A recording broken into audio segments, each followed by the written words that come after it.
Bonjour à tous. On attend encore quelques minutes le go. Je viens de me faire dire de ne pas commencer à parler. Donc, je m'appelle Jean-Philippe Renaud et je ne commence pas à parler, Marie-Ève.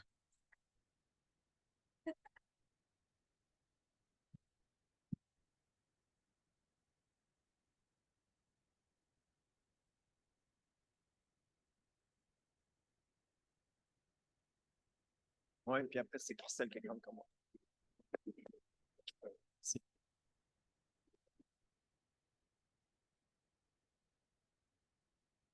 J'ai essayé de vous que comme ça, la même grandeur que notre parterre. Bon,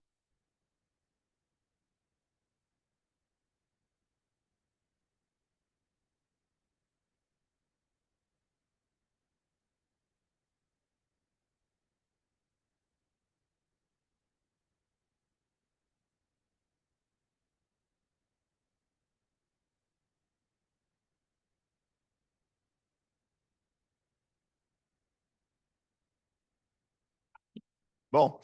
Bonjour à tous. Je m'appelle Jean-Philippe Renaud et bienvenue ici à la troisième foire de l'emploi, l'ESG et les tendances d'embauche. Vous êtes ici dans l'Atrium Hydro-Québec, le partenaire principal de la Maison du développement durable. Et cet événement aujourd'hui est propulsé par Desjardins, un autre des grands partenaires de la Maison du développement durable, en collaboration avec l'UQAM aussi aujourd'hui. C'est vraiment pour moi un grand plaisir de vous savoir ici. Le ESG, soit les facteurs environnementaux, sociaux et la bonne gouvernance des entreprises, c'est tout un vocabulaire qui s'est développé dans les 20 dernières années. J'ai commencé avec une anecdote. Moi, j'ai terminé d'une université en anglais où je suis arrivé au centre des carrières à la fin d'un bac en commerce en demandant une job en développement durable. On m'a regardé en disant, qu'est-ce que tu veux faire exactement? J'ai dit, ben, je ne sais pas, moi, aider les entreprises à être plus avec l'environnement, dépenser moins de ressources, moins de cruauté envers les animaux, je ne sais pas, protéger les ressources naturelles. Et on m'a dit, ah oui, mais tu sais quoi? McGill vient d'ouvrir une nouvelle école d'environnement. C'est dans l'ouest de l'île, c'est proche des animaux de la ferme, la nature. Tu vas aimer ça, Jean-Philippe, c'est vraiment cool, les animaux. Sinon, c'est pas tout à fait ça que je veux. Là. Je veux pas faire des câlins à des petites brebis. J'aimerais ça. OK, laissez faire l'environnement. J'aimerais ça être plus éthique, là, travailler de pair avec nos valeurs fondamentales, ce qui nous retient, ce qui nous force à nous lever le matin, que ce soit des décisions éthiques, en respect avec les droits humains, en respect avec les grandes déterminations des peuples. Et la fille des carrières m'a dit, sais-tu quoi? J'ai une idée. Je vais t'écrire une référence pour une maîtrise en philosophie à l'école en philosophie à McGill. J'ai dit, OK, non, c'est correct, laissez faire. Là.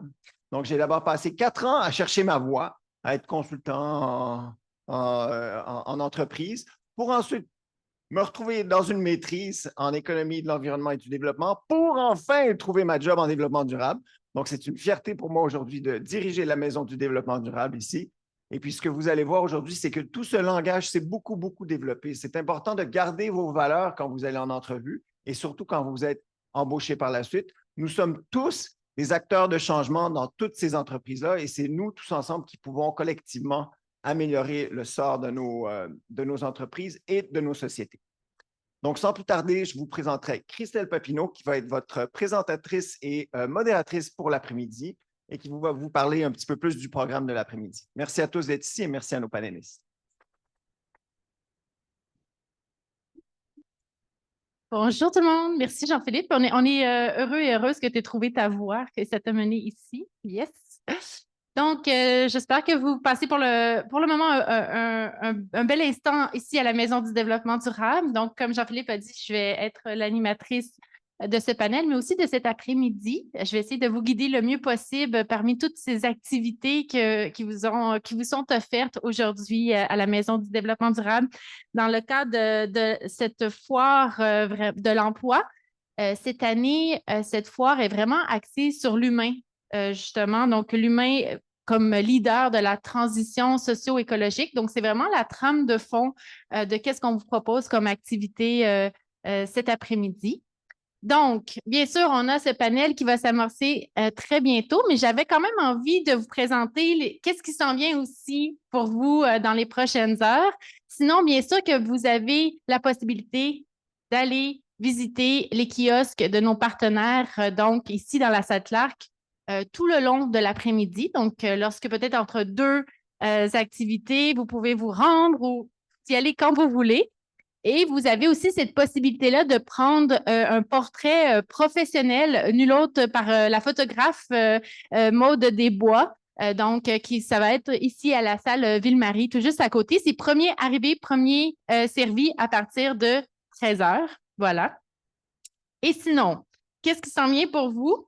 Donc, à 14 heures, tout de suite après le panel ici, il va y avoir donc l'atelier bien-être, bonne pratique de communication et gestion du temps. Donc, une activité assez pratico-pratique avec Virginie Lavallée des Happy Producers. Ensuite, nous allons avoir la chance d'avoir une formation avec Lucie Marcoux de RH Essentiel. Peut-être parmi vous, vous avez fait... Oui, Lucie est juste là. Bonjour, Lucie. Elle a fait un atelier ce matin auquel j'ai assisté. Très, très intéressant. Je vous encourage fortement. Donc, ça s'appelle le tremplin de mon intégration en emploi à 15h30. Et finalement, à 16h30, ben, vous avez la chance de faire un petit cocktail réseautage. Voilà, tout de suite après l'événement ici. Donc, ça va se dérouler dans la salle Clark.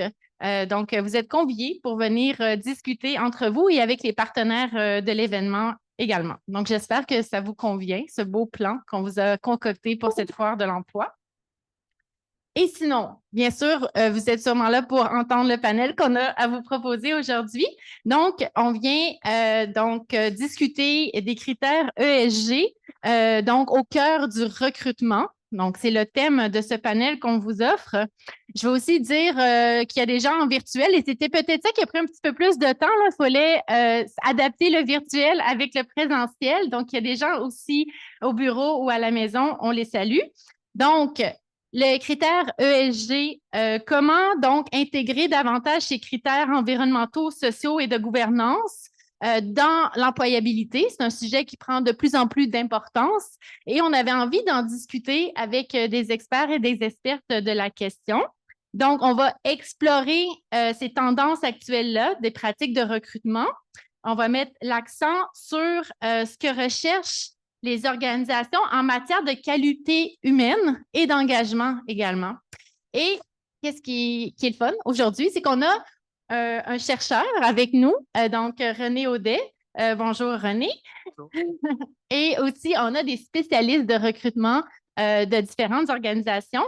Donc, M. René Audet, professeur au département de stratégie, responsabilité sociale et environnementale de l'UQAM. Nous avons Julia Morsom, donc conseillère stratégique au directeur du développement durable chez Desjardins. Bonjour, Julia. Nous avons Nabila Ranem, conseillère acquisition de talents chez Hydro-Québec. Bonjour. Bonjour. Alina Durbaka, conseillère équité, diversité et inclusion, toujours chez Hydro-Québec. Et Josée Brousseau, et non la moindre, la dernière et non la moindre, conseillère stratégique développement des affaires chez Écossaire. Bonjour. Voilà. Donc, on a des intervenants de qualité aujourd'hui pour parler ESG avec vous.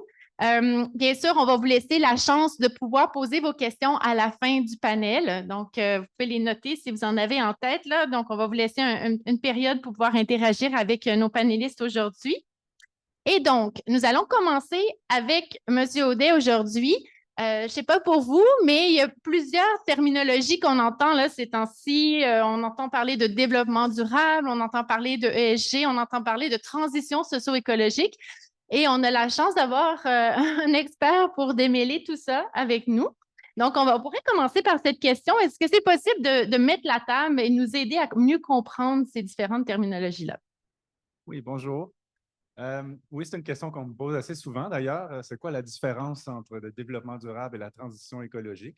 C'est une grande discussion. Je suis obligé de poser quelques fondements un petit peu théoriques. C'est-à-dire que ces grands concepts environnementaux qu'on connaît depuis au moins le début du 20e siècle, ils se succèdent, hein? Ils ont des cycles de vie, peut-être on pourrait dire. Il y a des étapes aussi dans la définition de ces grands concepts-là.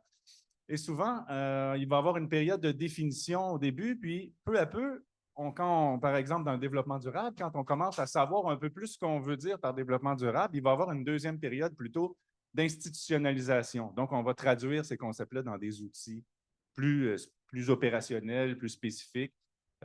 Puis, en fait, c'est à travers, en regardant un peu ces phases de définition et d'institutionnalisation qu'on peut distinguer le développement durable de la transition écologique. Et ce n'est pas que pour ces concepts-là, parce que au début du 20e siècle, on parle de conservation quand on veut parler des grands enjeux environnementaux. À l'époque, c'est la gestion des ressources, beaucoup des ressources naturelles non renouvelables. C'est aussi la création des grands parcs nationaux. Alors, tout ça, c'est une relation à la nature qui est un peu condensée dans le terme de développement, pas de développement, pardon, de conservation. Et ça commence au 19e siècle, mais à partir du 20e, on voit arriver des règles sur l'utilisation des ressources, des quotas, de la création de parcs nationaux. Donc, ça s'institutionnalise. Même chose dans les années 50, 60, 70, on voit le terme plutôt d'environnement apparaître. On parle de protection de l'environnement. C'est les années où on va créer les ministères de l'environnement. C'est les années où on va voir la loi québécoise sur l'environnement, le BAP. Donc, tout plein d'institutions qui relèvent un peu de cette vision de l'environnement qu'on avait déjà et qu'on continue d'avoir. Donc, les anciens concepts ne s'effacent pas, ils font toujours partie de la discussion, mais arrivent les années 80-90 avec le développement durable. Et puis là, la première phase du développement durable, c'était très chaotique et conflictuel. Je ne sais pas si vous avez un souvenir de cette époque-là, mais tout le monde voulait définir ce qu'était le développement durable. Il y avait un grand débat sur qu'est-ce que ça voulait dire. La première définition du développement durable, elle parlait de justice intergénérationnelle. Et ensuite, on a commencé à parler des piliers du développement durable, 3 piliers, là, environnement, social et économique. Donc, ça a été long avant qu'on arrive à une définition. Je dirais que la deuxième que je viens de nommer est peut-être celle qui a un peu remporté ce débat-là à la longue. Et le développement durable, c'est finalement institutionnalisé. Comment? Moi, je vois le développement de certaines normes, souvent des normes qui sont à la privée et publique, des normes de développement durable, beaucoup à travers l'ISO. La notion de responsabilité sociale n'est pas très loin non plus. On voit des certifications, on voit le triple bottom line, qui est une approche de l'évaluation selon les 3 piliers du développement durable. Donc, il y a des formes institutionnelles qui émergent. Le développement durable devient quelque chose d'un petit peu plus concret. Et peut-être que ce qu'on pourrait dire pour le développement durable, c'est finalement les formes institutionnelles, les outils qu'on a développés pour mettre en œuvre le développement durable, elles semblent s'adresser beaucoup aux organisations, aux entreprises notamment. Ça repose notamment sur la reddition de comptes, mais aussi sur l'évaluation, sur pas l'inspection, mais l'inspection notamment. Donc, voilà. Merci. Je dirais que même les principes ESG, peut-être, sont un peu dans cette logique aussi là, du développement durable. Donc, c'est des principes qui permettent de considérer comment travaille une entreprise, mais aussi qui permettent de faire de la reddition de comptes et de l'évaluation. Donc, le fait de séparer les 3 piliers du développement durable là, en économique, social et environnemental, c'est comme si ça faisait déjà une partie du travail de l'évaluation, parce qu'il faut subdiviser tout ça en indicateurs éventuellement. Donc, voilà, le développement durable, je pense qu'il est devenu ça. Et aujourd'hui, on voit de nouvelles notions, concepts, transition écologique. Je dis, il y a toujours une phase aussi d'émergence là, dont je ne parle pas parce que ça m'amènerait dans toutes sortes de considérations que je trouve passionnantes, mais peut-être pour 5 minutes, on va laisser faire. Mais donc, c'est comme si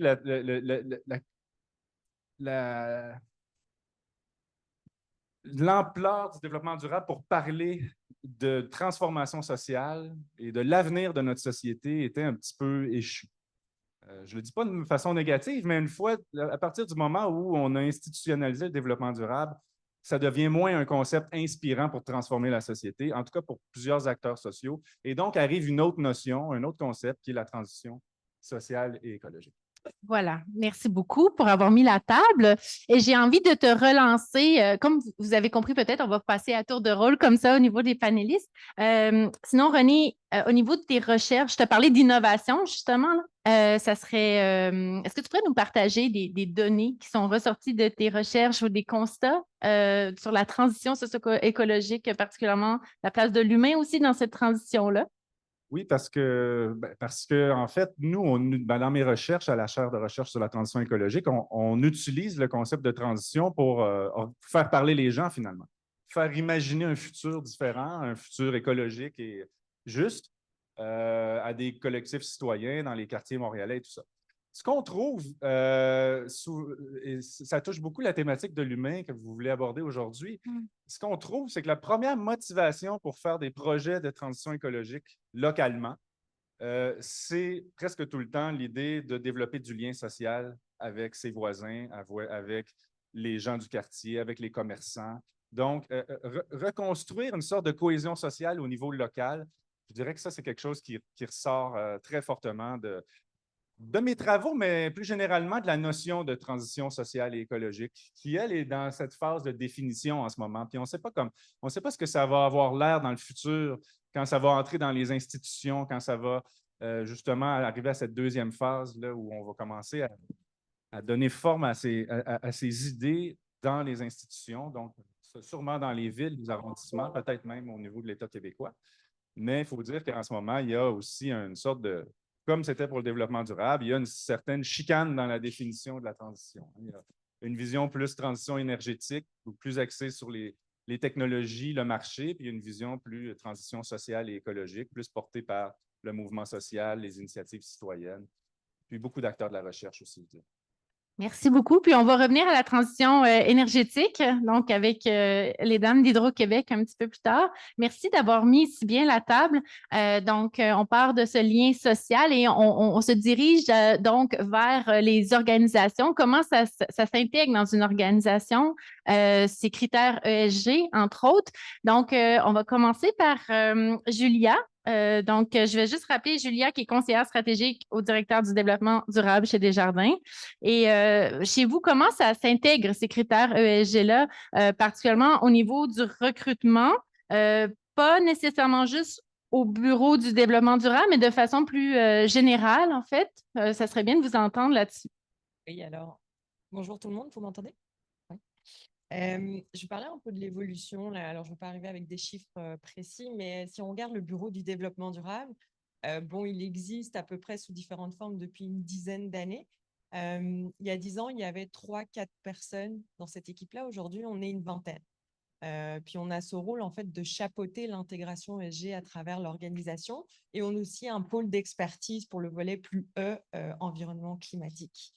Puis à travers l'organisation, on a aussi vu certains pôles d'expertise se développer en gestion des risques ESG, la divulgation, finance. Là, on a de nouveaux critères de divulgation, normes de divulgation auxquelles il faut venir répondre. Donc, on a ce pôle d'expertise aussi qui se développe, mais aussi dans les secteurs d'affaires, fonctions de soutien, là, par exemple, services aux entreprises. Ils ont des équipes de finances durables qui accompagnent en fait les directeurs de compte puis les opérations dans l'intégration des facteurs ESG. Puis ce terme, en fait, intégration ESG est hyper importante. Ce sont des pôles d'expertise. Puis toute organisation, type Desjardins, je ne vais pas parler d'autres organisations, ne fonctionne pas que sur des experts. On a besoin d'autres profils. Puis là, ici, c'est hyper important pour aller chercher un levier d'impact dans l'intégration ESG, c'est que ces experts vont accompagner les autres métiers, les autres opérations dans l'organisation à considérer ces critères dans leur processus, leur manière de faire. Et c'est un message que je veux amener quand on veut travailler en développement durable ou en ESG. Il ne faut pas nécessairement chercher à avoir le tag ESG ou développement durable dans le nom de son équipe ou dans son titre de poste. Parce que de un, généralement, ça va être adressé à des experts. Puis, pour donner un ratio, là, prenez pas pour acquis, là, mais sur 100 personnes qui vont travailler avec un lien sur le développement durable, on va avoir 10% d'experts. Puis la majorité des gens n'auront pas les connaissances ou compétences, puis c'est tout à fait correct. Mais il y a un 90% en fait qui reste de place. Et c'est là qu'on va vraiment aller chercher l'impact. Parce que si je reviens à nos activités, nous, c'est la personne qui est en contact direct avec les membres et clients qui va pouvoir, s'il arrive à intégrer les considérations ESG dans l'offre de services, de produits et services qu'il va donner à son membre et client ou dans les opérations, quand on va venir choisir un fournisseur, qu'on arrive à intégrer ces critères-là, c'est là qu'on vient avoir un gros impact. Ce n'est pas une équipe de 20 personnes, on est 54 000, ce n'est pas 20 personnes qui vont changer la face du monde, même si mes collègues espéraient que oui, mais on y participe à notre niveau. Donc, moi, c'est vraiment mon message parce que je pense que ça va créer ou sinon beaucoup de frustration. C'est un petit peu à la mode aussi. Puis, on est sursollicité là, au BDD, Bureau de développement durable, pardon. On est sursollicité, mais il y a plus de demandes que d'offres à ce niveau-là. Mais ça n'empêche qu'on peut avoir un impact énorme. Puis je pense qu'aujourd'hui, avec l'intégration des facteurs ESG, on vient transformer la façon dont on fait les choses. Puis l'intégration à terme, c'est de ne plus le considérer de manière distincte. Il ne faut plus que ça soit quelque chose comme « Ah, il ne faut pas que j'oublie de parler de critères ESG ou dans mes manières de faire ». Il faut que ça soit considéré de la même façon que la gestion des risques, que la finance et d'autres choses.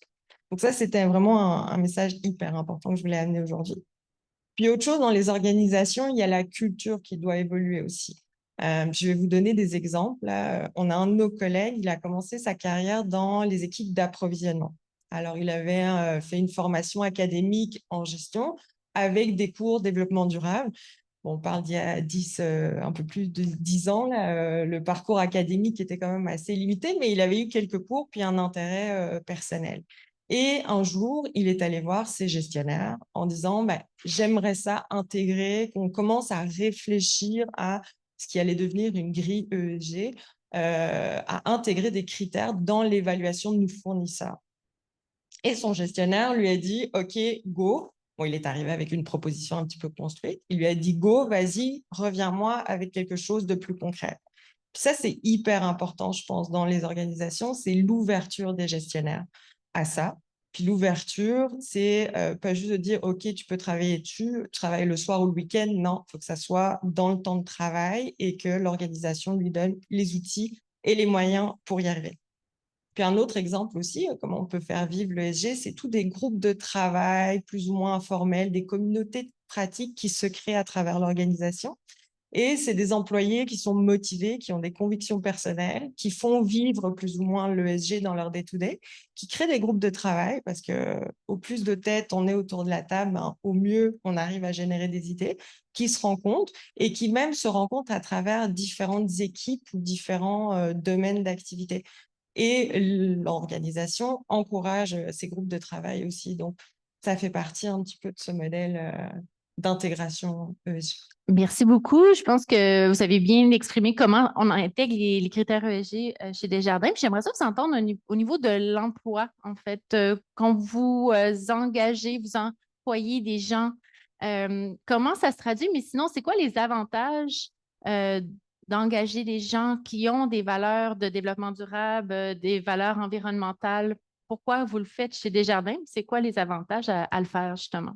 Alors, c'est sûr, moi, je suis au bureau du développement durable. Donc, je veux dire, si les gens n'ont pas des considérations, Bien c'est un sûr. petit peu… Mais dans votre bureau, mais de façon générale chez Desjardins. Ouais. Mais je dirais que de par la nature coopérative du mouvement, je pense que c'est le modèle des valeurs est ancré et c'est ce qu'on va venir rechercher dans les candidats. Puis de plus en plus, bon, il y a ces centres d'expertise, mais de plus en plus, en fait, les autres équipes sont sensibilisées à ces considérations et à venir compléter le curriculum en fait de leurs équipes avec ces connaissances-là. Donc c'est sûr que oui, c'est favorisé. Je ne dirais pas que c'est favorisé, là, parce que je ne suis pas sûre que quelqu'un, je veux dire, un directeur de compte, il faut quand même qu'il arrive avec des connaissances du milieu financier, mais c'est sûr que ça va venir rajouter une coche là-dedans. Donc, c'est encouragé dans le CV de la personne que ces valeurs-là puissent ressortir même avant l'embauche, avant l'entrevue, même pendant l'entrevue, si je comprends bien. D'accord. Merci beaucoup pour ce beau portrait de chez vous, chez Desjardins. On va passer maintenant donc à Madame Ranem, pardon, de chez Hydro-Québec. Donc, M. Audet a parlé tantôt de votre transition énergétique chez Hydro-Québec. On en entend beaucoup parler, même à la Maison du développement durable. Le sujet revient régulièrement. Sinon, j'aimerais savoir comment ce grand mandat-là que vous avez chez Hydro-Québec peut se refléter dans votre processus d'embauche. Est-ce qu'il y a un lien à faire entre les deux? Effectivement, si vous avez eu la chance de consulter le plan d'action 2035 qui a été publié cette année, il dévoile les priorités assez ambitieuses d'Hydro-Québec de venir mettre de l'huile au moteur de la transition énergétique. C'est sûr que le lien est directement lié avec nos talents. J'ai le goût de dire, c'est quoi, quand on se pose la question, c'est quoi la plus grande richesse à Hydro? C'est-tu l'eau? C'est-tu nos installations? Pas nécessairement.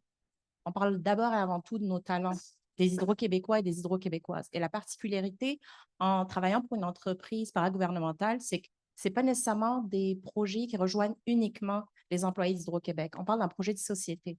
Donc, ça vient rejoindre vraiment l'ensemble des Québécois. On bénéficie tous de l'électricité d'Hydro-Québec. Alors, comment on peut y contribuer?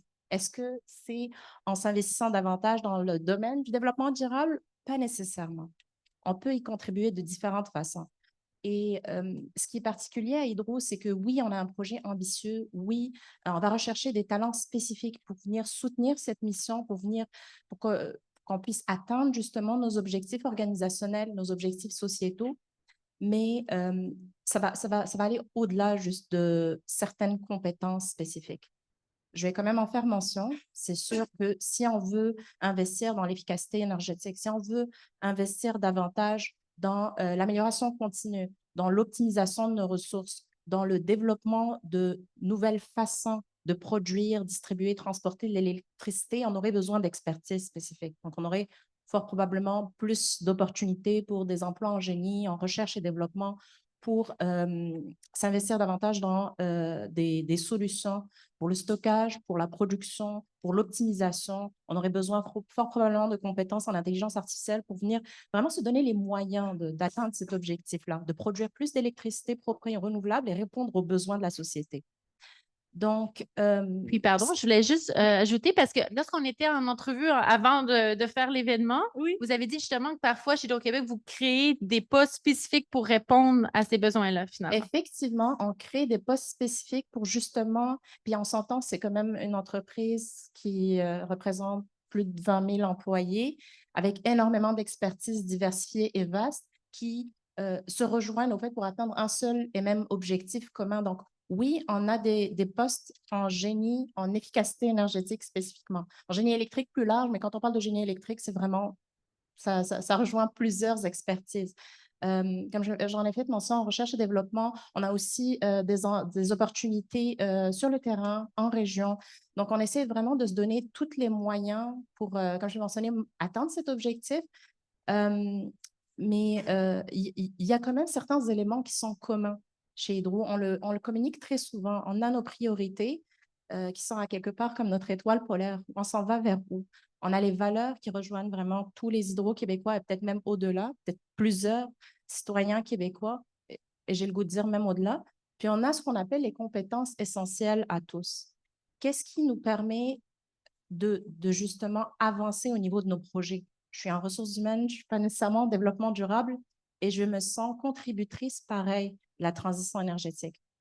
Pourtant, je n'ai pas nécessairement d'expertise, mais je le sais qu'à une certaine façon, en soutenant l'équipe d'Acquisition Talent, en soutenant les différents clients dans les différentes unités d'affaires, j'y contribue à quelque part. Je ne parle pas de mon investissement sur le plan personnel parce que je peux en avoir, mais je parle plus de comment on peut y contribuer. Donc, ça va vraiment au-delà de, comme j'en ai fait mention comme exemple, des postes en génie, des postes de techniciens sur le terrain, des postes en recherche et développement. Ça peut vraiment être une autre forme de contribution. Je pense que ce qui est important, c'est d'abord et avant tout de se dire qu'est-ce qui m'intéresse, qu'est-ce qui me rejoint. Parce qu'on l'entend très souvent, je veux faire partie de la transition énergétique, je veux collaborer, je veux contribuer, je trouve que la mission d'Hydro est très importante, je sais que c'est un acteur majeur. Comment je peux m'investir? De différentes façons.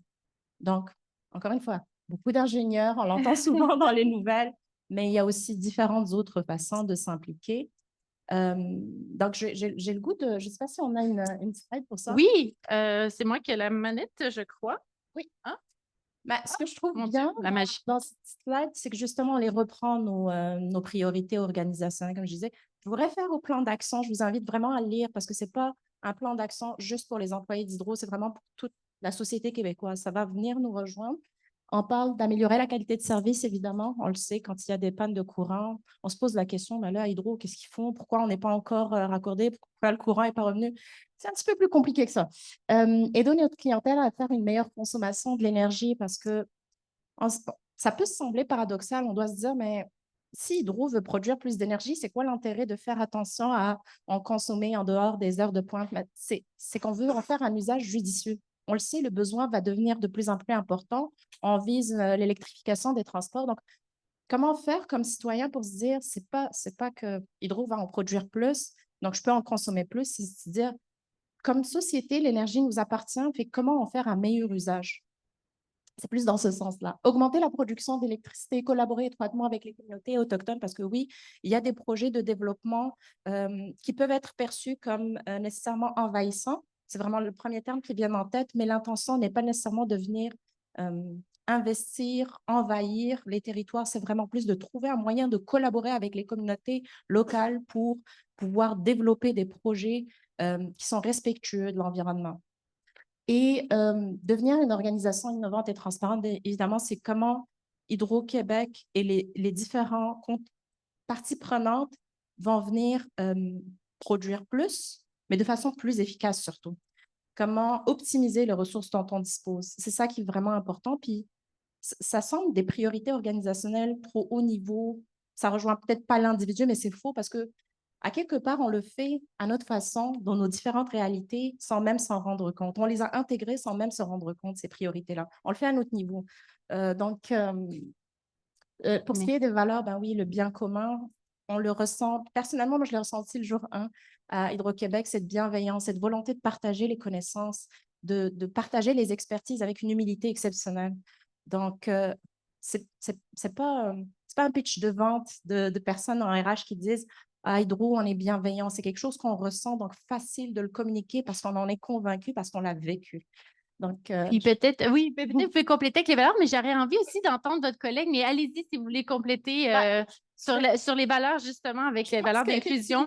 Ma collègue Alina est mieux placée pour parler d'inclusion, mais je vais compléter avec les deux autres points, le courage. Si on veut optimiser nos ressources pour produire plus de façon plus efficace, de façon plus responsable, c'est sûr qu'il faut faire autrement. Il faut questionner le statu quo, puis ça aussi, c'est vraiment encouragé à Hydro.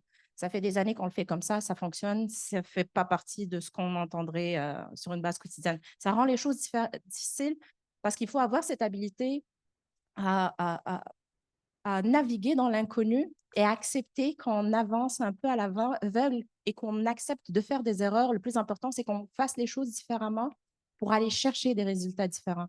Donc, on recherche très souvent des personnes qui sont ouvertes au changement et très mobilisées pour l'amélioration continue. Puis, ça va un petit peu dans le même sens que l'innovation. On le voit bien, les valeurs d'Hydro sont quand même interreliées. Mais en ce qui concerne l'inclusion, je pense que ma collègue peut en parler davantage. Juste pour dire, c'est ça, on a la chance d'avoir un binôme Hydro-Québec aujourd'hui. Donc, c'est intéressant. Donc, juste rappeler, donc, Mme Turbaka, vous êtes conseillère équité, diversité et inclusion chez Hydro-Québec. Donc, on pourrait parler spécifiquement de ce point-là. Premièrement, c'est quoi le fameux EDI qu'on dit? Donc, ça serait le fun juste de nous expliquer c'est quoi et comment ensuite vous intégrez l'EDI dans une organisation comme Hydro-Québec. C'est comment ça se concrétise en fait? Oui, tout à fait. Donc, pour démystifier un peu ces trois lettres, EDI, donc équité, diversité et inclusion. Pour l'équité, en fait, comment ça se vit à Hydro, c'est de s'assurer que nos processus et toutes nos pratiques d'affaires sont justes pour tout le monde. Donc, d'assurer cette objectivité de nos façons de faire, que ça s'applique de la même, que ça répond aux besoins de tout le monde. Pas nécessairement que ça s'applique de la même façon, parce que ça serait plus l'égalité. Donc, on fait la distinction ici entre égalité et équité. La diversité, la diversité, c'est de... Hydro appartient à tout le monde. On est une société d'État, donc on se doit à refléter la société québécoise. Puis on aspire effectivement à représenter de mieux en mieux la société.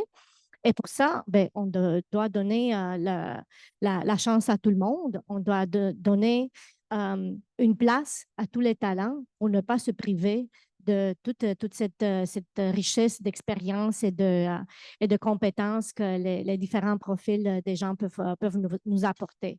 La diversité, moi, j'aime ça le dire que c'est le qui. C'est qui on invite à la table, qui on invite à la fête. Ouais. L'inclusion, comme Nabila le disait tantôt, c'est effectivement une de nos 4 valeurs d'entreprise. L'inclusion, si la diversité, c'est de se faire inviter à la fête, l'inclusion, ça serait de se faire inviter à danser. C'est de ne pas tout simplement rester dans le coin à regarder les autres en profiter, mais de faire partie, puis d'être impliqué, d'être valorisé, de se sentir comme soi-même au travail, en équipe, dans ses fonctions. Et comment ça se met en pratique à Hydro? Donc, à Hydro, on a une équipe EDI qui consiste de 5 conseillers, une conseillère en éducation spécialisée, donc 4 conseillers, une conseillère en éducation spécialisée et une chef. Ça peut paraître peut-être peu, mais c'est tout le travail de toutes les autres instances puis toutes les autres parties prenantes qui fait la différence.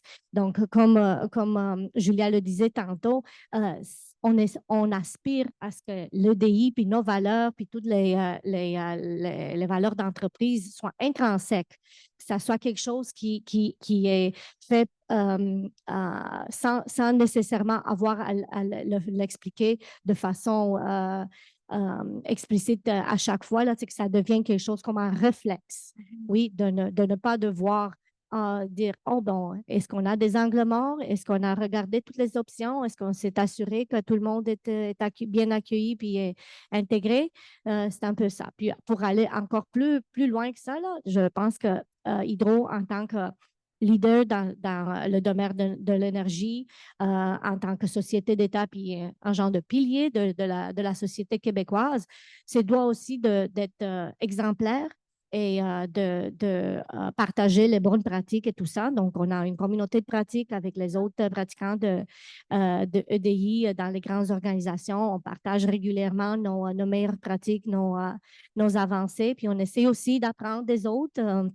C'est un domaine qui est en évolution constante, donc on a toujours quelque chose à apprendre et à peaufiner.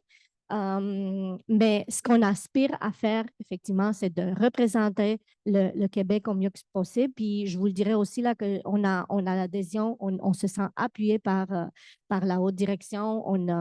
On a même bientôt au mois de novembre, on va avoir une 5e édition de la Semaine de l'inclusion dont M. Sebia va faire l'introduction. Donc, c'est un sujet qui est porté à cœur par tant la haute direction que l'organisation au complet. Bien, félicitations. Je pense que ça fait justement partie de la transition qu'on veut mener, d'avoir cette plus grande ouverture finalement à la diversité. Donc, félicitations. Merci beaucoup. Donc, on a passé de la recherche chez Desjardins Hydro-Québec et là, on arrive chez Écossaire. On est contente de recevoir Mme Brousseau, qui est conseillère stratégique développement des affaires chez Écossaire. On voulait aussi avoir une perspective un petit peu plus internationale à ce panel. Donc, elle porte aussi ce chapeau aujourd'hui. Dans un premier temps, je vous poserai la question, les facteurs ESG, comment ça se traduit chez Écossaire au niveau de l'embauche et du recrutement? C'est un gros sujet. Oui, là, vous m'avez dit qu'il fallait que… Oui, c'est un gros sujet. Tout d'abord, j'aimerais quand même apporter une certaine mise en contexte par rapport à Écossaire, le groupe Écossaire, qui est établi en France, mais à laquelle est rattaché 28 filiales à travers le monde, et dont la filiale ici canadienne, qui est établie, le siège social est au Québec, dont nous avons plusieurs bureaux à travers le Canada. Donc, les critères ESG, d'une part, font partie intégrante, en fait, des valeurs qui constituent le groupe Écossaire ainsi que toutes les filiales. On ne vous le cachera pas, je pense que si vous ne savez pas qu'est-ce qu'est le groupe Écossaire. Donc, nous sommes une entreprise de certification. Donc, nous sommes un tiers indépendant qui vient apporter une garantie sur les allégations de pratiques durables dans ses opérations ou dans le cadre de mise en marché de produits ou dans l'exercice de sa gouvernance, dans le cas, exemple, des facteurs ESG ou de la gestion des risques.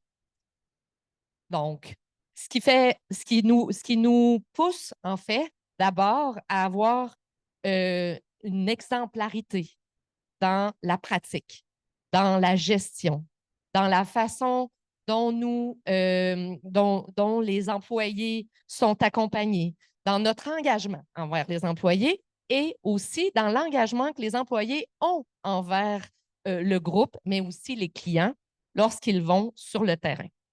Donc, de la façon dont ça se vit à l'intérieur du groupe Écossaire, mais aussi à travers toutes les filiales, c'est justement cet engagement d'exemplarité n'est pas coercitif, on s'entend.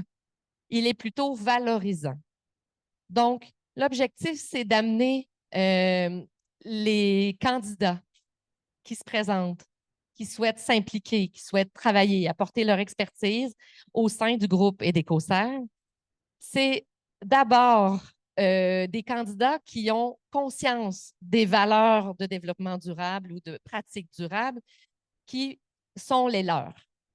Donc, dans un premier temps, la personne est responsable d'avoir conscience de ce qu'elle partage comme valeur avec le groupe ou tout autre employeur qui peut être dans le domaine du développement durable ou à différents niveaux.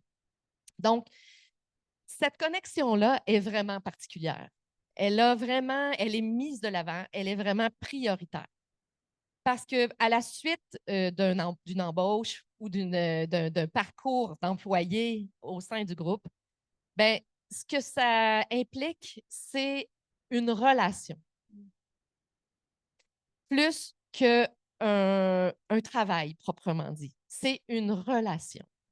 C'est la relation qu'on veut avoir ensemble, entre collègues. C'est la relation qu'on veut avoir avec nos clients. C'est la relation que nous voulons entretenir avec le pays que nous représentons, mais aussi c'est la relation que nous voulons avec le monde. Donc, peut-être que ça vous paraît un peu profond, là, mais c'est vraiment comme ça que moi, je l'ai ressenti. Moi, j'ai vraiment un parcours atypique. Et lorsque j'entendais mes collègues ici parler, donc plein de mots me revenaient et que je partage fondamentalement, mais je sais que Écossaire Canada m'a embauché, moi, Josée Brousseau, pour mon leadership, mon courage, ma bienveillance, mon ouverture, le désir que j'ai aussi d'éviter qu'on prenne des décisions sur la base de l'impulsion, mais plutôt de les prendre de façon intelligente pour protéger les gens, pour protéger l'environnement. Donc, c'est pour ça, moi, que j'ai été engagée chez Écossaire Canada. Et c'est les raisons pour lesquelles je souhaite que tout autre individu puisse être engagé. Mais il faut d'abord savoir qu'est-ce qu'on veut. Pourquoi on veut être engagé? Sur la base de quoi? Qu'est-ce qu'on a à offrir? Quelles sont les valeurs que je partage? Les connaissez-vous, les valeurs du développement durable? Savez-vous? Seriez-vous capable de les nommer? Quand vous les nommez, lesquelles viennent vous faire vibrer? Lesquelles viennent vous toucher? C'est déjà un premier pas. Et à tous les jours, moi, lorsque je me suis rendu compte qu'en fait, c'est ce que je désirais, trouver un employeur qui partageait les mêmes valeurs que moi, à tous les jours, je me disais que je me rapprochais un petit peu de l'employeur qui allait me rejoindre. Et à tous les jours, je faisais des recherches. À tous les jours, j'essayais de me questionner, savoir exactement qu'est-ce qui me faisait vibrer, qu'est-ce que je pouvais apporter, qu'est-ce qui était vraiment important pour moi et qu'est-ce que j'étais capable aussi de concéder parce que tout n'est pas parfait. Totalement. Donc, c'est exactement ce que j'ai retrouvé lorsque je me suis retrouvée avec tous ces petits pas que j'ai faits à travers le temps, avec un employeur qui m'a offert de contribuer à l'effort d'acteurs de transition écologique qui est le groupe Écossaire. Et pour moi, ça faisait vraiment du sens. Même si mon parcours à moi était dans le monde des affaires, j'étais entrepreneur, 2 entreprises, j'ai travaillé au sein de Desjardins pendant près de 20 ans. Donc, j'ai eu plein de bagages. Mais à l'intérieur de tout ça, c'est là que j'ai cultivé mes valeurs. Puis aujourd'hui, ben, j'ai la satisfaction de pouvoir les vivre pleinement et consciemment. Totalement. Puis je pense que c'est ça. La question de valeur est vraiment importante. Puis je pense que ça se reflète aussi dans le discours qu'on a aujourd'hui, de connaître ses propres valeurs pour trouver, c'est comme une relation de couple, ça, souvent. C'est une relation, effectivement. Trouver quelqu'un qui a des valeurs communes à nous pour que la relation soit saine et bonne, finalement. Donc, merci pour ce beau partage, d'ailleurs, de fait vécu à travers le monde. Mais justement, je voulais vous amener là-dessus. C'est exactement le même Justement, principe. comment ça s'inscrit, parce que, bon, vous êtes Écossaire Canada, vous avez les partenaires à l'étranger. J'aimerais ça vous entendre Oui. un petit peu sur cette perspective internationale, oui, de critères ESG, mais là, vous avancez ces valeurs qui sont importantes pour vous. Comment on peut créer justement ces relations sur la base de ces valeurs-là à l'international? Bon. Alors, d'abord, c'est la connaissance. C'est la première des choses, c'est d'apprendre à connaître nos interlocuteurs.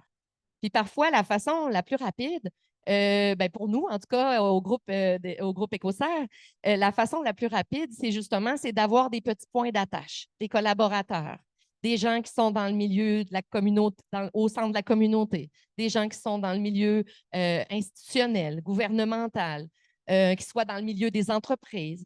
Donc, en créant des relations avec tous ces acteurs-là, ce qu'on constate, c'est que nous sommes en mesure d'avoir une meilleure connaissance des valeurs profondes d'un pays, d'un milieu. Et à ce moment-là, on est en mesure aussi d'ajuster l'offre ou d'ajuster la façon dont nous abordons nos services. Ce qui fait qu'à ce moment-là, avec cet échange, qu'elle soit internationale ou qu'elle soit régionale ou locale, c'est un peu le même principe. Ce n'est pas tant l'envergure comme la profondeur des relations qu'on va ajouter à notre petit sac à outils qui va faire en sorte que chacun amène sa contribution et chacun amène son regard et chacun fait en sorte que nous, chez Écossaire, nous améliorons constamment nos façons d'intégrer l'ESG à travers l'employabilité, à travers notre exercice de métier, à travers nos communications. Donc, c'est en évolution constante. Et c'est vraiment par la communication, l'échange, le partage d'expériences aussi. On a souvent des petites bulles de partage d'expériences qui nous permettent de voir, « Ah, mais mon Dieu, à Madagascar, c'est incroyable, ils ont fait telle chose, puis ben, ce serait chouette au Canada de faire ça parce que je pense que les gens y apprécieraient, ils comprendraient davantage ou ça viendrait les chercher. » Donc, tout est là. Tout est là. C'est vraiment la relation, qu'elle soit interne, externe, locale, régionale, nationale et internationale. C'est vraiment ça qui fait la différence, qui fait connaître les valeurs ESG, qui font comprendre le rôle que nous avons, particulièrement comme tiers indépendant, qui font comprendre aussi la réalité des secteurs d'affaires que nous desservons, parce que maintenant, les certifications, ce ne sont plus que les secteurs agroalimentaires qui en font la demande. Ce sont tous les secteurs. Donc, tous les secteurs d'affaires sont touchés par l'amélioration continue de leur pratique. Et merci beaucoup. C'était très inspirant à vous entendre. En tout cas, j'espère que vous avez été inspirés par donc les discours de ces panélistes. Je trouve que vous avez bien répondu dans cette première grande partie de mettre de l'avant de la place vraiment de l'humain au cœur des emplois. On en parle souvent comme par performance, d'efficacité et tout ça, mais ici, je trouve qu'on vient d'avoir des discours qui touchent vraiment au niveau des valeurs de l'humanité, finalement. Ça fait du bien, c'est rafraîchissant comme discours, merci. Et puis, il va falloir être concis, mais j'avais envie de vous faire un petit tour, un petit 2 minutes chacun, peut-être pour la perspective, si on se projette dans les années futures. Je commencerai par vous, M. Audet. Au niveau de l'humain, on espère quoi pour l'humain au cœur de la transition écologique, socio-écologique pour les 5 prochaines années? C'est une grande question pour répondre en 2 minutes, mais quand même, je vous lancerai sur cette question-là. Oui, puis je pense que je peux même un peu rattraper la balle par rapport à ce que je disais tout à l'heure, c'est-à-dire que je pense que présentement, dans la société québécoise, il y a deux grandes visions de la transition. Et ce qui m'inquiète, c'est que c'est des visions qui ne se parlent pas beaucoup. On a une vision beaucoup plus techno, beaucoup plus axée sur l'énergie. On parle de filière batterie, donc gros projets industriels, etc. Puis on a une vision peut-être plus qui porte sur la réorganisation de la société. C'est ce qu'on veut dire quand on met le mot social ou socio, le préfixe socio-écologique. Ben, ça implique qu'on se parle, hein. Ça implique qu'on détermine ensemble c'est quoi le projet de société. J'aime beaucoup que vous en parliez du projet de société parce que c'est ça finalement la transition. Mais le projet de société, il faut qu'il se décide en société. Donc, l'humain, pour moi, au cœur de la transition, ben, c'est l'État québécois qui décide d'organiser des États généraux de la transition, ou un sommet socio-économique sur la transition, ou le BAP qui va faire un BAP générique sur la transition. Il faut qu'on utilise nos institutions pour remettre cette question-là dans l'espace public, pour qu'on comprenne bien les différences entre les visions qui existent et puis qu'on puisse s'exprimer collectivement. Peut-être tracer les prochaines 20-30 années d'évolution de notre société. Totalement. Merci beaucoup. Il y a beaucoup de travail à faire, en tout cas. Merci beaucoup. Je vous lancerai peut-être la même question à vous quatre, sinon de vous demander, bien, vous, au niveau du recrutement, vous aussi, votre perspective d'avenir à ce niveau-là, en 2 minutes chacune, de juste vous exprimer un peu dans vos organisations, comment ça va se concrétiser finalement. Chez Desjardins, pour commencer. Ben, je vais réutiliser un terme que j'ai utilisé, intégration ESG, là, vraiment dans les profils. On va rechercher des gens qui comprennent vraiment les défis mais surtout opportunités, en fait, que cette intégration crée. Donc, on a besoin de gens qui comprennent aussi le milieu économique dans lequel les organisations évoluent. Puis, si j'ai un conseil, parce que je sais que certains d'entre vous sont en reconversion, je pense qu'il faut s'assurer d'avoir une cohérence aussi dans son parcours. Parfois, on veut changer ou faire un pas de côté, mais n'oubliez pas votre expérience, votre background. C'est hyper valorisé. Puis, ajouter une touche ESG, des connaissances et compétences, ça va ne faire qu'être recherché de plus en plus. Et puis, je veux dire, aujourd'hui, le monde académique là, offre de plus en plus des programmes en présentiel, mais en ligne, de tout niveau, du certificat à des programmes un peu plus longs. Donc, n'hésitez pas aussi à faire appel à ça. Ça permet vraiment de mieux comprendre ces enjeux, mais aussi ces opportunités-là. Merci beaucoup. Merci. Et chez vous, chez Desjardins, Hydro-Québec, pardon? Je veux dire même, pour faire du pouce sur ce que tu disais, Julia, de l'appropriation au-delà de l'intégration, parce que c'est pas uniquement de se dire on va prendre des profils, peu importe l'expertise, puis simplement intégrer des valeurs ESG. C'est vraiment plus se dire comment moi, je m'insère là-dedans et je me l'approprie à quelque part. Et j'ai aussi le goût de parler d'ouverture d'esprit.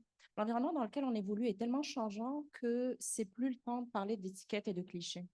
Je les entends malheureusement encore, mais c'est de tomber justement les stéréotypes et de se dire, les défis sont tellement importants qu'on a besoin de tous les talents autour de la table. On a besoin de talents de nouveaux diplômés, on a besoin aussi de personnes d'expertise, on a besoin vraiment de couvrir toutes les perspectives pour s'assurer qu'on relève ce défi en se donnant tous les moyens. Fait que, c'est sûr que si on a des valeurs communes, des objectifs communs, c'est plus facile. On ne pagaille pas chacun dans son sens, on pagaille dans le même sens. Souvent, on dit, ouais, c'est une grosse machine, c'est un gros paquebot, c'est pas évident de faire des virages culturels, organisationnels. C'est pas vrai. Moi, je le vois vraiment comme plein de. J'utilise une analogie qu'on m'a partagée, puis j'adore.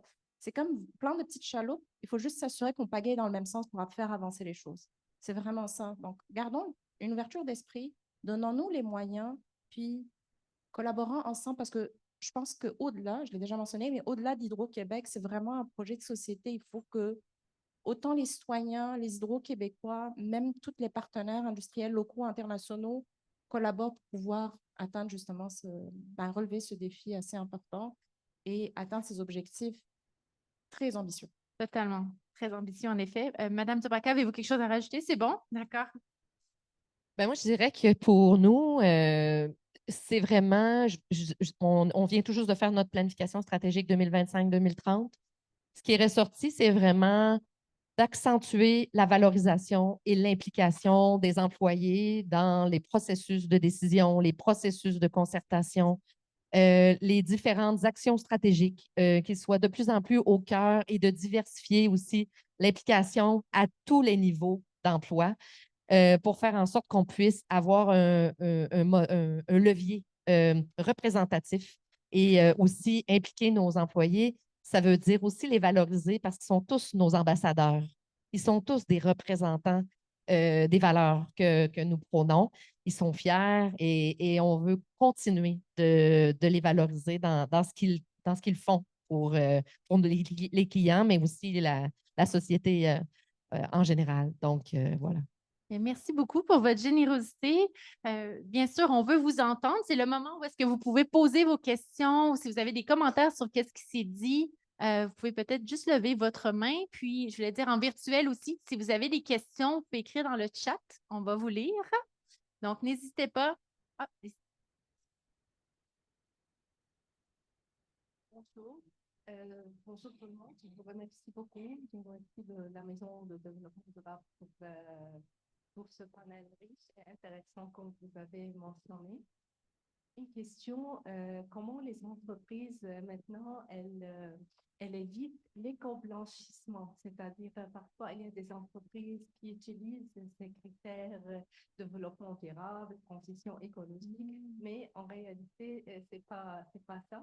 Et deuxièmement, comme Madame Julia et notre Madame, ils ont mentionné l'importance, même si on a par exemple des talents, des compétences économiques, financières, comme Madame Julia a mentionné que, par exemple, il y a des directeurs financiers ou directrices financières, ils sont dans cette compétence, mais peut-être ils ont ces valeurs, mais ils n'ont pas beaucoup, par exemple, impliqué dans le développement durable ou, par exemple, comme elle a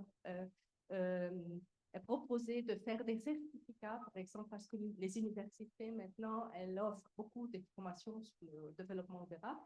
Comment harmoniser ou aligner, c'est-à-dire ces compétences qui sont finances, économiques et autres, avec les valeurs de développement durable. C'est-à-dire, est-ce que les entreprises offrent des formations à ses employés dans le développement durable? C'est ça ma question. Merci beaucoup. Merci. Peut-être pour cette dernière question, Julia, tu pourrais répondre au niveau de comment, justement, dans une institution financière comme Desjardins, comment qu'on intègre ces valeurs, par exemple, peut-être plus environnementales et versus tout ce secteur économique et financier. C'est quoi le pont qu'on fait entre les deux? Oui, ben, il y a une formation de base qui est offerte à l'entièreté des employés, puis c'est la même formation que tout le monde va suivre, pardon. Et puis, on a des formations métiers qui sont vraiment construites pour chaque corps de métier et qui parlent donc, pour donner des exemples concrets, comment aujourd'hui un employé peut faire vivre ces critères-là dans son day-to-day et dans son quotidien. Donc, on a ces deux types de formations qui sont développées à l'interne et puis il y a des partenariats à l'externe, notamment par exemple avec Finance Montréal, où on va venir travailler aussi dans la sensibilisation et la formation. Merci beaucoup. Puis peut-être juste rebondir sur votre première question sur l'éco-blanchiment. C'est vrai, on en entend beaucoup parler. Ah, ici, voilà, chez Écossaire. Comment on fait attention pour ne pas faire de l'éco-blanchiment, justement, quand on parle de critères ESG, développement durable, etc.? Bon, alors, le principe de base d'évitement de l'éco-blanchiment, c'est que les actions suivent les paroles.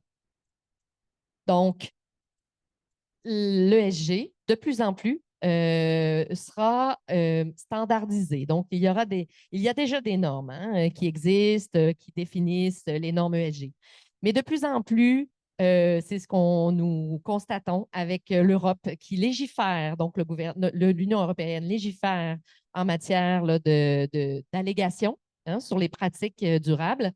Donc, nous espérons, en fait, et puis je siège actuellement sur des comités juste pour apporter justement cette importance de légiférer, d'amener un cadre, de faire en sorte que justement les allégations qui sont fournies aux consommateurs, aux employés aussi, et aussi à l'ensemble des fournisseurs, donc tous ceux qui interagissent avec les entreprises, de faire en sorte qu'ils aient une responsabilité, en fait, de pouvoir faire vérifier les allégations afin, par un tiers indépendant ou par responsable de la norme, pour faire en sorte que justement, vous ayez une garantie, une assurance qu'en fait, ce qui est apporté comme information, ce qui est allégué est bel et bien ce que vous recevez.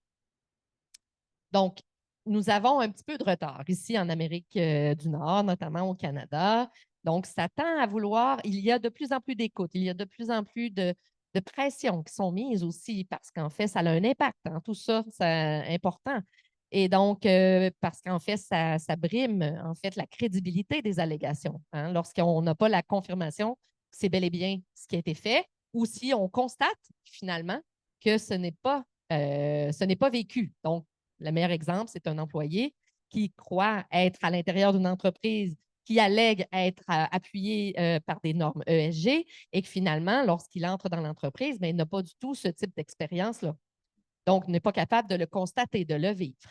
Donc, c'est une chose de le dire, mais il faut le faire. Et ensuite, il faut aussi être capable de s'en porter garant.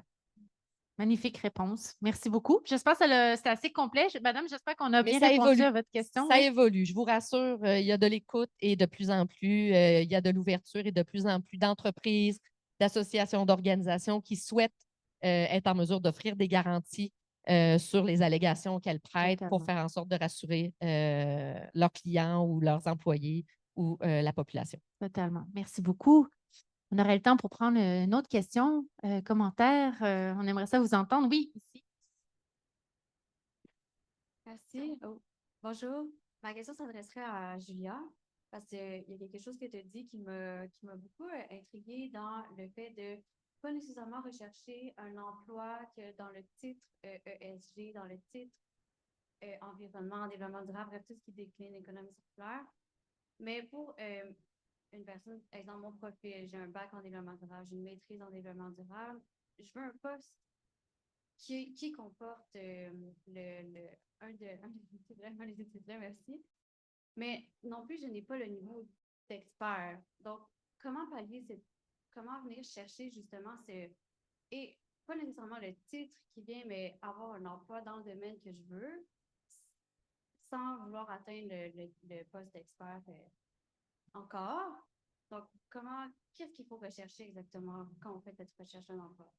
Oui, alors un expert, c'est pas nécessairement quelqu'un qui a 55 ans, des cheveux gris et qui sait mieux que tout le monde, hein. Donc, quand je voulais dire, c'est que des gens qui ont un domaine d'expertise. Donc, c'est sûr que toi, avec ton profil, ben, tu seras plus à même, effectivement, de cibler ces profils-là. Mais c'est parce qu'aujourd'hui, quand je vois, nous, notre équipe, on est contacté par des gens de marketing, des gens de finance, des gens de partout dans l'organisation qui n'ont absolument rien, qui n'ont pas de parcours académique ou d'expérience professionnelle dans ce domaine-là et qui disent « Ah, ça me tente, je fais du recyclage chez moi ». Parfois, c'est ça qu'on entend. Donc, je veux dire, il faut gérer un petit peu les attentes et puis c'est surtout qu'il y a d'autres moyens de faire vivre. Mais on a besoin, là, je suis pas en train de dire que les gens qui font des parcours académiques en développement durable n'ont pas de place, pas du tout. Mais c'est un petit peu pour gérer les attentes parce qu'il y a énormément de demandes qui vont au-delà de personnes ou de jeunes étudiants comme toi qui sont dans ce parcours académique spécifique. Et donc, il y a tout à fait de la place pour toi dans des équipes avec ce tag-là. Merci beaucoup. On prendrait une autre question. Ah, Est-ce qu'il est possible de prôner efficacité, performance et les valeurs ESG, bienveillance dans une entreprise? donc, est-ce que c'est possible de parler d'efficacité, performance, tout en mettant de l'avant les valeurs ESG dans une entreprise? Est-ce que parmi vous voulez répondre? Je vais le prendre parce Oui. que j'ai. Ça va. Comment? Dans le fond, tantôt, je parlais beaucoup de bienveillance, je parlais d'efficacité, puis je pense que le moyen de l'atteindre, c'est, je reprends aussi le terme d'appropriation tantôt, c'est de se dire, j'ai un rôle à jouer dans l'organisation, j'ai une certaine latitude quant au travail que j'ai à réaliser, puis c'est de m'approprier la mission organisationnelle en me disant, je veux faire mon travail, mais je veux constamment l'améliorer. Donc, je pense que quand on se l'approprie, quand ça ne vient pas d'un encadrement, d'une consigne, peu importe, mais qu'on se dise, moi, je me donne comme devoir de constamment réaliser mon travail et constamment en parallèle me questionner si je peux mieux l'améliorer. Là, on ne peut pas associer autre chose que de la bienveillance avec ça, parce que c'est de la bienveillance envers nous-mêmes, certes, mais c'est de la bienveillance aussi envers l'organisation. Et donc, je peux comprendre, j'essaie d'imaginer du moins la personne qui a posé la question, quelle association elle peut faire, puis on doit se dire, ben, oui, on cherche l'efficacité, la performance, donc nécessairement, on se fait du mal en cherchant à s'améliorer, on s'efforce, on fait des sacrifices, pas nécessairement. Des fois, au fait, on se fait du bien. Des fois, le simple fait de se dire, ah, ça fait quelques années que je le fais de cette façon, je trouve ça laborieux. Et si je prenais un pas de recul pour me poser la question, y a-t-il un autre moyen de le faire? Ah, ben finalement, ça prend moins d'efforts. Ah, ben moi, finalement, il y a des outils qui existent sur le marché qui me permettent de le faire plus facilement sans souffrir. Donc, je le comprends, mais je ne pense pas que l'association qu'on devrait faire avec performance et efficacité, ce soit nécessairement malveillance. Ça peut être bienveillant aussi. Il peut y avoir l'amalgame de tout ça ensemble, si je comprends bien. Exactement. Oui, je pense qu'on l'a entendu aussi dans ce que vous avez présenté aujourd'hui, cette réalité-là. Merci beaucoup. Puis, je vous inviterai peut-être à une dernière question avant de clore ce bel événement. Est-ce qu'une personne parmi vous voudrait poser une question ou adresser un commentaire? Ah, juste la dame ici.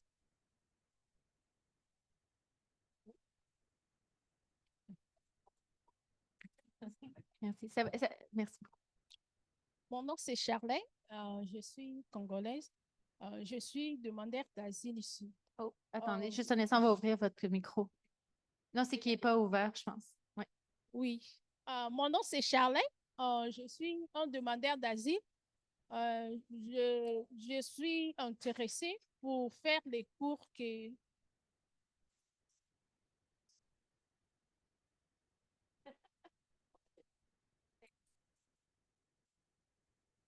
Oui, allô? Oui, mon nom c'est Charlène. Je suis un demandeur d'asile. Je suis intéressée pour les cours pour que j'aime apprendre beaucoup. Mais pour nous, les demandeurs d'asile, je ne sais pas si nous sommes autorisés pour faire les cours.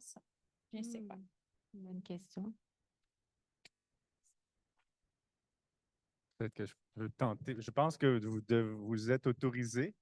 Je pense qu'il faut faire des démarches auprès des institutions. Si vous pensez à des études collégiales ou universitaires, par exemple, il faut faire des démarches auprès des institutions et ils savent très bien comment gérer les situations la complexité des situations d'immigration, on va dire. Donc, je vous encouragerai à contacter les institutions et je vous encouragerai à poursuivre votre projet. Oui. Je rebondirais en disant que l'UQAM a un kiosque aussi dans la salle ici. Peut-être vous pourriez aussi aller voir les représentants qui sont là pour leur poser la question pour rebondir sur ce que M. Audet disait. Donc voilà, c'est le moment de clore ce beau panel. Je vous remercie, chers panélistes. Je vais vous renommer à tour de rôle parce que ça en vaut bien la peine, bien sûr. Donc, M. René Audet, professeur au département de stratégie, responsabilité sociale et environnementale de l'UQAM. Merci beaucoup. Merci à tout le monde. Julia Morsom, donc conseillère stratégique au directeur du développement durable chez Desjardins. Merci. Merci à tous. Nabila Ranem, conseillère acquisition de talents chez Hydro-Québec. Merci à vous. Merci. Alina Durbaka, conseillère équité, diversité et inclusion chez Hydro-Québec. Merci tout le monde. Et finalement, Mme Josée Brousseau, conseillère stratégique développement des affaires chez Écossaire. Merci, c'est plaisir. Et donc, je répète, mais sinon, ces organisations ont un kiosque ici dans la Satellite. N'hésitez pas à aller les voir pour un peu plus d'informations sur les organisations et les emplois qu'ils peuvent offrir. Sinon, de vous dire que la journée n'est pas terminée, au contraire. Donc, après ce panel, vous allez être invité à l'atelier, donc à 14 h, l'atelier bien-être, bonne pratique de communication et gestion du temps avec Virginie Lavallée des Happy Producers. Comme je vous dis, il y a toujours les kiosques, il y a la prise de photos aussi professionnelle, donc vous pouvez aller voir s'il reste toujours de la place. Donc, je vous remercie et je vais juste remercier nos chers commanditaires aussi de ce bel événement, donc événement propulsé par Desjardins. Merci à la collaboration de l'UQAM aussi et merci à notre partenaire principal Hydro-Québec. Donc, je vous souhaite un bel après-midi. Merci à vous toutes. Merci.